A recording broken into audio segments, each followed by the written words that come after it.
Hello. And that thumbnail was me catching the phone and immediately putting it back up on the dashboard before the picture took. 3, 2, One. Oh shit, oh shit, oh shit, oh shit. Anyway, as I take a break from playing Red Dead Redemption 2 to come see a couple of movies, and why, yes, I am wearing the same clothes as last night. Anyway, both movies are really good. The end. Bye. Yeah, Glad you made it. Yeah. I'm glad I made this trip. I was. We've decided to make Get back to your Cowboys. Yeah, we've decided to make them make the reviews significantly shorter than they usually are. So much so we didn't even get to your thoughts yet.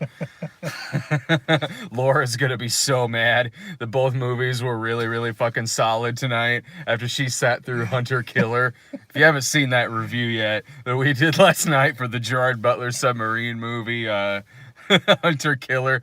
That is not my favorite review she's ever done. She was passionately angry at that movie. It is extremely entertaining. Love you, Laura, but that you happen to see that movie made for some hilarity. It's like I said in the review last night, as funny as it was, her on camera talking about that movie, being in the theater next to her as she's watching it, bundled up in the chair, having none of that shit, leaning over to me going, I hate the fact there's probably someone in here enjoying this. Anyway, check that out. But originally I was gonna see the what was it? The Indivisible? Indivisible. That's it. Indivisible. Originally, I was gonna see that tonight, and you and I were gonna be at these two movies tomorrow. Dave had to postpone until tomorrow, which watch it be like just my luck, because as we out of curiosity checked Movie Pass earlier, and the only movie that Springfield is letting you use Movie Pass on right now is the PureFlix movie Indivisible, and now watch that won't be the case tomorrow. Well, as I was telling you yesterday, Decatur got that Amber Heard movie, London something or other. Yeah. And that's all Movie Pass is allowing me over there. So, Yeah. okay. Maybe I'll make a trip to Decatur to go see that. I had no idea that movie was going to be playing anywhere around Springfield. I had no idea that movie existed until 2 days ago. Yeah. Maybe I'll have to check that one out too. But thankfully, both movies were only about 90 minutes tonight, so I can get back to playing my game relatively easy. And we're putting 2 reviews into one video right now, so sweet. Even better. So the first movie we went to go see tonight was Mid90s, which is the Jonah, well, he's not in it, but Jonah Hill is the writer and director of the movie, and I loved how it was playing on one of the bigger screens in there, not IMAX, but it was playing on the other biggest screens in there for a 4x3 three movie on the biggest screen there. That it's right up there when I saw Paranormal Activity 2 on an IMAX. Sure, why not?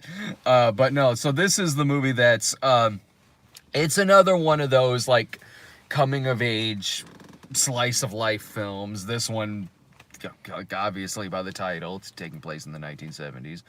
No, but from the title, it's taking place roughly around about 95 or 96, and it's about a kid, probably 12. Probably, they didn't really say, but that seems to be about it. Probably around that age. Doesn't get along with his brother, and just finds this new group of friends to hang out with, all big partiers, skateboard kids, smoking, drinking. This kid grows up so much in the span of about I think 2 or 3 months. 2 or 3 months, something like that, going from throwing my previous kiddie shit away, gotta go out there, find some friends, I like these kids, I'm gonna take up skateboarding, starts skateboarding, gets into alcoholism, chain smoking, cursing, sex, all of that, man, just in the span of about a few months. Like, wow, hey, right on, man. Yeah. Yeah, that's probably the fastest I've ever seen a kid grow up in a movie ever. Yeah, right. Yeah, and I loved it. I Yeah. loved this movie. It's certainly you could probably put this movie in, as far as recent movies go. You could probably put this around in the same league of something like Eighth Grade or maybe a little Lady Bird or things like that, where it's just sort of this slice of life movie. But and we've reviewed a lot of, I know you and I have reviewed some, Irving and I have reviewed some of those movies as well. A lot of those movies being really, really, really good. But certainly in about most of those reviews, it comes up with like, okay, well, this is a very good movie. I can't relate to it necessarily, but why would I? I'm not an eighth grade girl. This one, however, yeah, quite a bit. Yeah. Honestly, from beginning to end, because Jonah Hill, for one, who wrote and directed it, is only a couple years younger than I am. We do share a birthday, December 20th. So I'm watching this movie going like, oh yeah, I relate to about all of this, quite Yeah, frankly. there's a lot in that. Just the music, the clothes. I noticed things that I owned. Same. One of his Ren and Stimpy posters. I had that on my wall. I still have that things like Beavis and that. Butthead shirt. Oh wow. The Beavis and Butthead shirt that he has. Oh yeah, and because I was a teenager around when this movie is taking place, and so given that it's made by someone who also was roughly around that age, around this time, looking at it like, oh yeah, he's got everything down here, from the way, little things, from the way they are talking to the slang that they're using to a lot of things that you wouldn't really be able to get away with saying to each other now, honestly. But like it is realistic in that regard. It is from, again, what they're playing, what they're watching on TV, the music that they're listening to, hairstyles, their clothes, what they're doing with their earrings, their necklaces.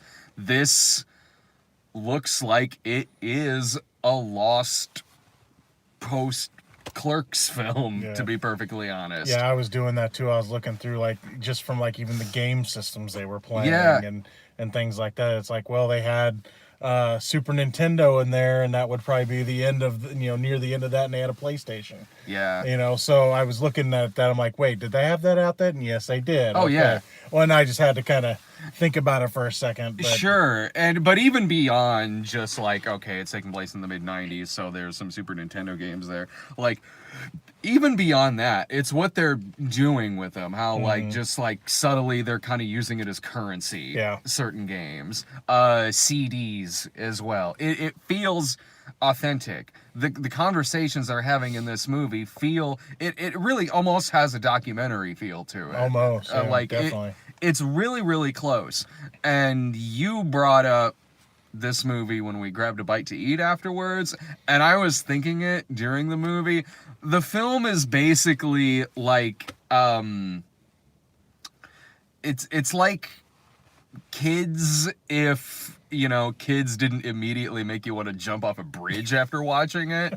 It's so it's basically Kids for if the characters are just all this a bunch who probably did grow up into being adults at some point. So this movie certainly is very relatable, because truth be told, if you relate to a lot of stuff in the movie Kids, you probably didn't make it past 19 years old. Therefore, are probably not watching this movie right now. So yeah, it does almost have sort of a docu feel, kind of a little like that movie did. The way that the characters interact with each other, the put downs they say, the slang, the insults that they trade with. Well, they had them doing like the group talks where they're all, because like they even had it separated, boys and girls, at one time in the film, saying, oh, well, how it was after the part where the kids learn about sex. Yeah. And the boys are talking to him, asking him about it, and then the girls are talking to her, asking her about it. And that scene really reminded me of Kids, when they were talking about the guys are saying how much girls love BJ's, and the girls are saying how much they hate it, and they reminded me of that whole scene, in a way. Yeah. So was this basically you in the mid-90s, like this whole scene? if it's mid-90s, I would have been near the end of high school. Okay. Because I graduated in 96. Yeah. So, I might have been the older kids Mm-hmm. in this, not the younger. Yeah. Especially, the one main older kid, the one that kind of wanted to get out of there. Yeah. That probably would have been me. Because I was wanting to get out of there. You're the one who's like, no, motherfucker, I was home studying. As I know I should. wasn't the long hair. Well, trust me, I was never a skater. I tried for like 2 minutes. Me neither. And realized I have no balance. I can't do it. I can't do skateboarding. My at all. skateboarding looked like the kid in this when he first started. Same. And I never got better than that. And he would try to jump on the board and was falling on his butt. Yeah. And that was me. And then I gave it up. I kick ass at roller skating. I'm a damn good roller skater. At once upon a time, I was a really good ice skater, but now I can go around in a circle perfectly fine. I'm not as good as I used to be. But roller skating, yeah, I grew up going to roller rinks during the summer, like every Thursday during the summer. So, hey, if they took this exact movie but decided to set it in a roller rink in the early 90s while Pump Up the Jam was definitely playing, then oh yeah, this would have been about my life. Yeah. But no, I was never a skateboarder, and I was never in that scene either, but friends were. Yeah, certainly. you can still identify with the situation. Yeah. I mean, the groups and growing up in that time, and yeah, I get what you're saying. It's definitely, you don't have to be a skateboarder to enjoy this. That's just who they are. No, because you're probably going to find somebody in this movie that either you remember or sort of relate to, or you can sort of kind of see yourself in. Granted, if you're our age and you were the age that the characters are in this movie, me personally, like, yeah, I was that kid who was going around with a video camera taping random shit and just plugging it into the TV and taping me and my friends just doing weird shit with each other. Sometimes us just like random conversations, us just shooting the shit about movies, or us doing pranks on one another. Like, yeah, I was that guy in the movie. Like, in fact, I might have had that same exact camera. I think it looked really, really familiar. So yeah, that was, man, yeah, there is a lot of stuff in this movie that took me back. But even beyond that, beyond what is very familiar in this movie, if you grew up in that time and you're seeing certain things that they're talking about, listening to, or the way that they're talking and again insulting each other, there is a thing that I do like here in this, and that sometimes you see in a movie like this, and other times you really don't. But when it doesn't happen, okay, whatever. But in this, I do like when there is that moment where the kid is, saying like fuck this shit, fuck my life, fuck all that, and all the SFW mid-90s shit. I do like that there is that other kid who's saying like, your life really isn't that bad, and he starts naming like fucked up shit about himself. Oh, yeah. And other dudes in there who are part of their group, and what he maybe doesn't know about the private lives or family lives and pasts of certain ones in that group. So I really like that there is that moment where he kind of brings reality into the situation a little bit. It's like, okay, you're an angsty 12-year-old, but get in a fight with your brother every now and then. Yeah, That's about it. Yeah. I mean, the brother was a little rough. Dude. Yeah. I guess that's putting it lightly. Yeah, the brother was a little rough. It's not like the kid had it perfect. Like, he done. Yeah. He had shit to be annoyed just like, about. You know what? Yeah, you have it bad, but so does everyone else. Yeah. Suck so it was, up, Buttercup. Yeah, it was a situation like that, and I did really, really enjoy that about this film. I liked that. And I also like because this is a pretty hard R, and it does not shy away from underage drinking, underage smoking, not at all. sex. Like, that part was a little difficult to watch, but I was glad it did it better. Yeah, well, yeah, it needed to be there, and the way they did it, it wasn't as bad as, say, Kids. Oh, yeah. So I mean, it was fine. It's just it was just, as an adult, it's uncomfortable to watch that. Uh-huh. But they did it in a way that it's not like bad or anything. No, but it's still kind of. Yeah, it went okay. along with what else, everything else this movie was Yeah. doing, which these are kids trying to be adults, Yeah. and right down to again smoking, bragging about sex, and hardcore drinking. And there are repercussions to a lot of stuff Yeah. that's in it too. Well, yeah. I mean, at first they kind of play, oh, these guys have a fun life, and Yeah, they're just having a good time, and the one main skater kid wants to be a pro, and Yeah. then one guy just wants to be the party guy, and it's like they're having a good time, but then all of a sudden, bad shit starts to happen, and yeah, it doesn't say this stuff is gonna be good for you for the rest of your life. There's some life lessons for these characters in there, and it Yeah. works really well. Yeah, exactly. You could show it in a classroom and just say that it's an 80-minute don't drink and drive ad. I highly recommend the movie. I mean, it's also funny. Like, yeah, there's serious stuff in there, and it is pretty gritty, and it will hit pretty close to home in a lot of areas. Yeah, if you grew up in that time, you're definitely gonna enjoy it because it's a time capsule for you. Then again, if you're younger than that, it'll give you a glimpse of that time for you, and it's a very good glimpse.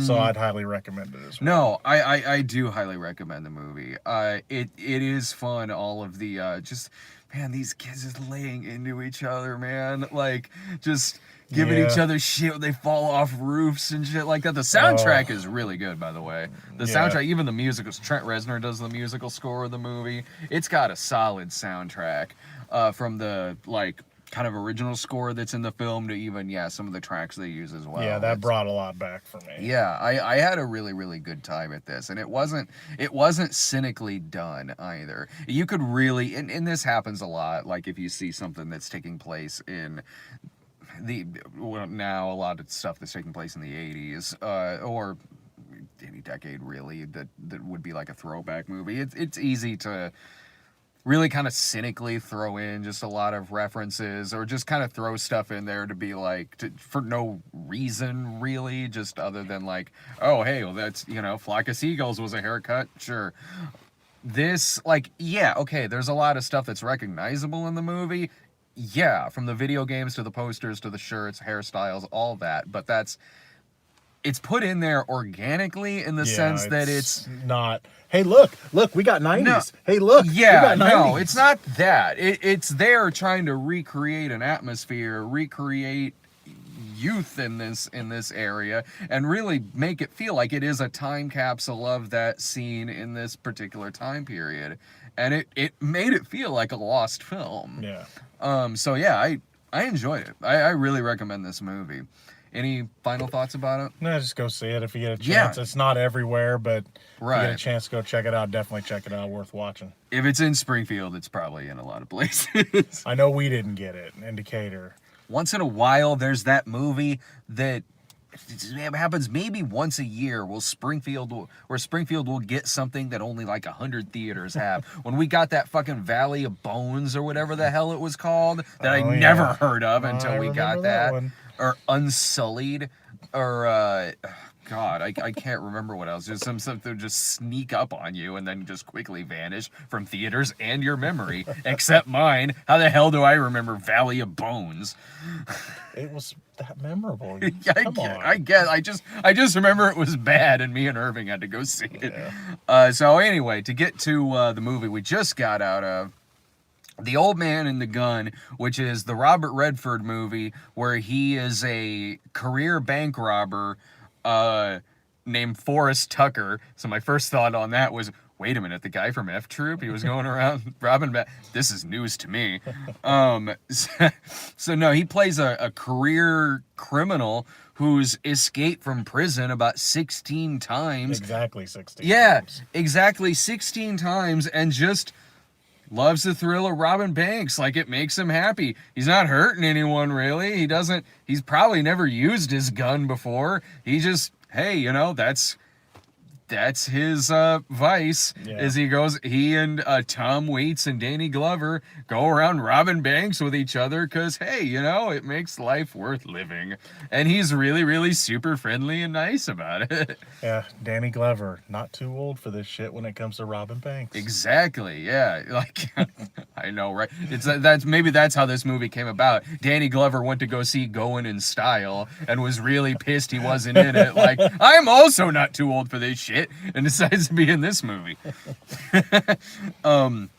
So no, this movie is taking place in 1981, and it's, man, Robert Redford is so fucking likable.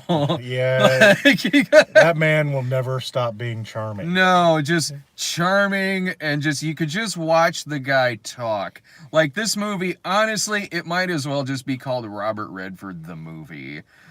Because, well, that's probably a good thing considering the fact he said he wished he hadn't have said it, but he said that this is his last movie. hasn't he said that before about something? This was the big one, though. He was Really? because they asked him. He said, "Yeah, I think I'm done."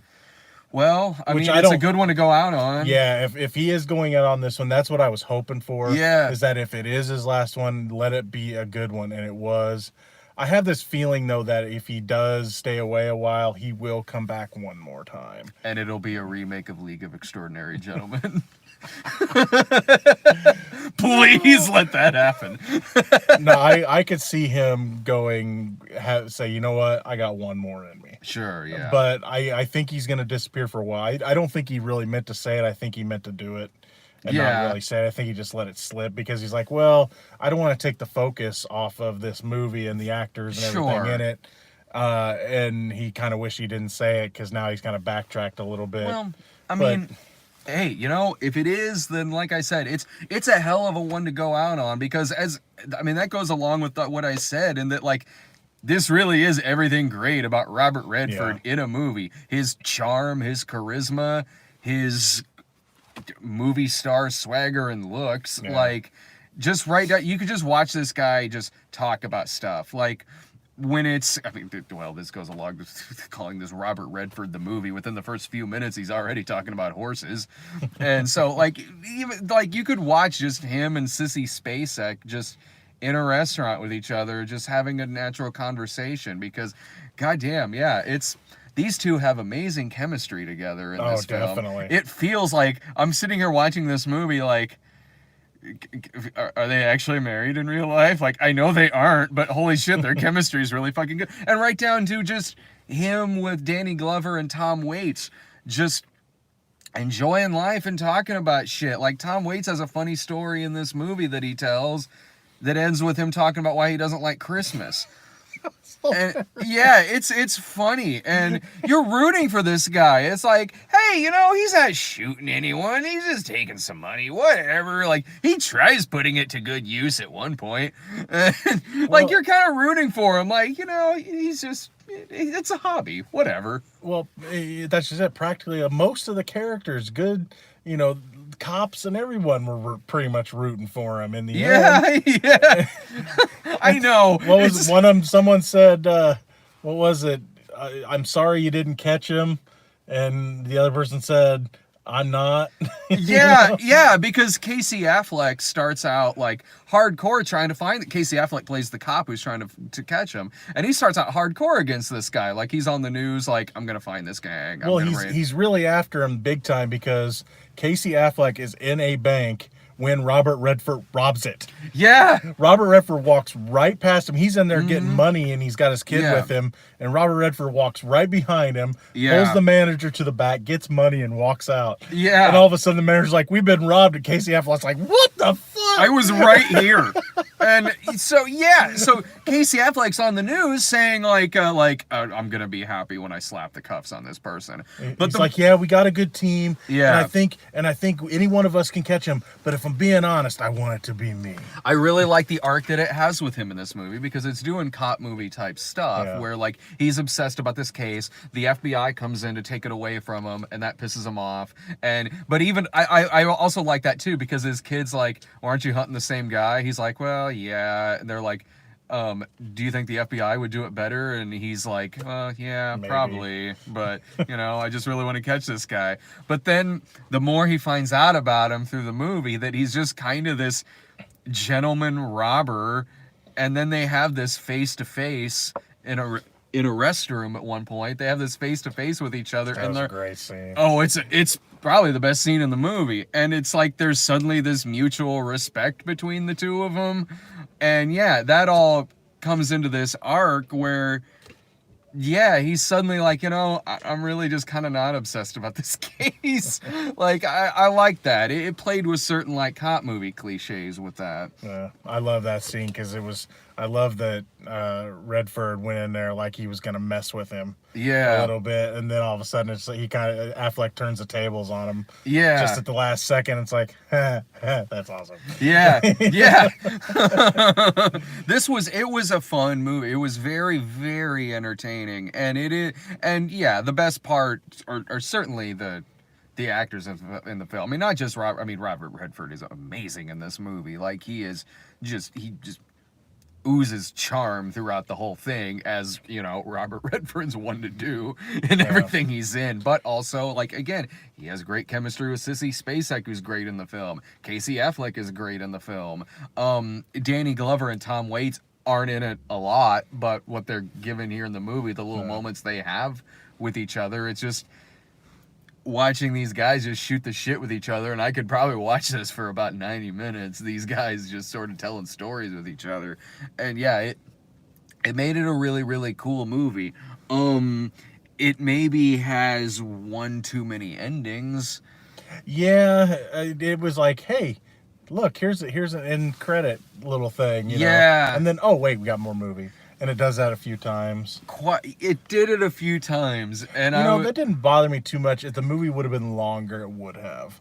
Right, because the movie is only an hour and a half. It's like 90 minutes. Yeah, it's like 93 minutes or something like that. So when it got to that, I was, because it had a few parts where it probably could have ended pretty perfectly on some pretty epic shots, and then it just kind of kept going, and with some things that maybe could have been summed up with a title card, and one thing that really should have been summed up with a title card wasn't, and I had to look it up on my phone afterwards to find out something about it. It needed an end. It needed one more end title card, maybe with some real pictures, being that this is based on a true story. I was fine with that because sometimes that annoys me. Yeah. Sometimes that whole thing when they show like the real person at the end, I don't like so much. It's not that I haven't seen it done well. Like, I'm sure I've seen it done well before, but like anymore, when I see that kind of thing where it suddenly turns into a documentary at the end, I'm like, okay, if I want to see this, I'll watch a documentary about the subject. Also, to go along with that, a lot of times it'll take me out of it because of how much the person doesn't look like the person that they're playing. In which I haven't looked at History versus Hollywood yet, so I'm not sure what this guy looks like. Yeah, I am curious to look at that, because what I liked about Redford's character, as charming as he was, in a way he was a little flawed, because his love of the adventure of robbing banks ended up, he left behind kids unbeknownst to him, and he didn't know, because he just left, and he went to prison, and then when he got out, he just went away. And because you end up meeting his daughter. And that's it shows you that it's like, as much as you like this guy, even though he didn't know he did it, we don't know I don't think he still would have went back, even if he knew he had a kid, because there's a scene early where he's asked if he has any kids, and he's like, I hope not. Right. Which I think he was just joking. No, I think he was too, but like it really does show the cost of what he's doing, because there are a lot of points in this movie where this guy's life is good. Like, he could stop and be happy and settle down. They show that under the floorboard. They show his money. And he's putting his money under the floorboard, and then it pans over to other floorboards. And there is boxes and cash and other things, and it's like, yeah, you're not doing this for the money, guy. It does treat it like an addiction, certainly. Like he Yeah. is just addicted to the thrill and the rush of doing this and getting away with it. They keep saying, yeah, it puts a smile on his face. Yeah. He seemed genuinely happy when he's doing this. And yeah, it's definitely an addiction or a thrill for him. Yeah. And yeah, of course, Redford sells it like madman. Yeah. He's outstanding in this film. I mean, he's classic Robert Redford in this movie. Or like Robert Redford could do a role in his sleep and probably still get an Oscar nomination for it just for being insanely fucking likable. Yeah. So yeah, I really like this. Both movies tonight I liked a lot. Made you feel better about last night? Oh, with that double feature, Johnny English 3 and Hunter Killer. Yeah, and we didn't get John English 3 either, so I'm going to have to come back here if I really, really want to see it. I kind of don't. I kind of do. It's not good, man. It's harmless. Like, I don't think the movie will make you mad. I mean, it didn't make us mad, really, but it was still bad. I didn't want to be there. I wanted to go pick up my game, get back home, fix breakfast, and play it till 4 a.m. And that's what I did. Sometimes it's great living next to a breakfast place. Game's loading. Let's go get pancakes. That's exactly what happened. That is totally what happened. But all right, so Dave and I are gonna be back with Indivisible. I keep wanting to say Insatiable, but I'm like, no, that's a porn. Maybe that's the porn version of the Pure Flix film. Please, yes, Pure Fucks. Yeah. I knew it was a mistake making Jesus Bro PG-13. So we'll be back tomorrow with that movie, and I think we're going to try to see the re-release of Hocus Pocus at some point. I don't know when, but sometime next week I think we're going to try to go see that. But all right, everyone, thanks a bunch in the chat for watching. Take care, everyone. See you later.